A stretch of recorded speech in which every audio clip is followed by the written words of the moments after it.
Parmi les personnes sur qui il faut faire attention, sur la chaussée, il faut ajouter les vendeurs à la sauvette alors que s'allume le feu vert sonne pour eux. Le moment d'envahir la chaussée pour écouler leurs marchandises chez les passants véhiculés, une pratique à haut risque qui sont loin d'abandonner malgré les mises en garde et les témoignages malheureux. Constat de Sarah Moulele, Alfred Tsibou et Mandela Ndongala.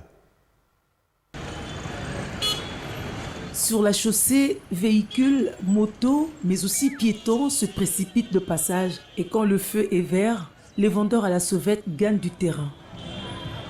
Ils savent que les clients à bord des moyens de transport en commun, de même que le personnel, auront besoin d'étancher leur soif et probablement de ramener avec eux quelques produits de première nécessité au coût bien abordable.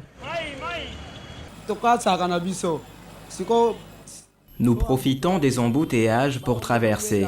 Autrement, nous ne saurons faire la course avec les véhicules.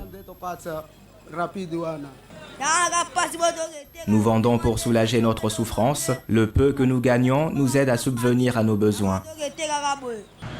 Ces marchands mesurent pourtant bien le risque à quoi ils s'exposent en traversant à contretemps la chaussée, mais rien ne saurait les arrêter. Entre les véhicules et les motos, nous prenons beaucoup de risques en courant ou en marchant sur la chaussée. Victimes selon ces vendeurs de tracasseries policières, ils n'hésitent pas à prêcher pour leur propre chapelle.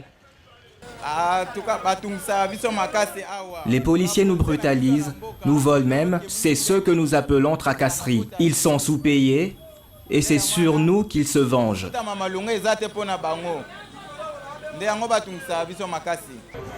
Ce qui est à craindre, c'est déjà plus d'une fois produit et ce vendeur se rappelle à chaque instant des accidents dont il a été témoin du déroulement.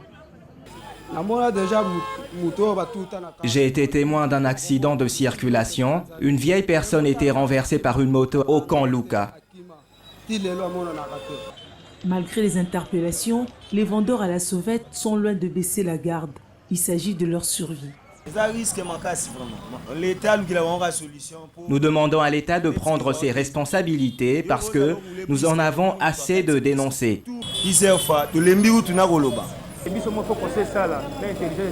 Honnêtement, c'est inconscient cette façon de faire. Une voiture peut renverser quelqu'un à tout moment. Et à qui la faute? Et dire que le général Kassongo les avait chassés en vain, il récidive.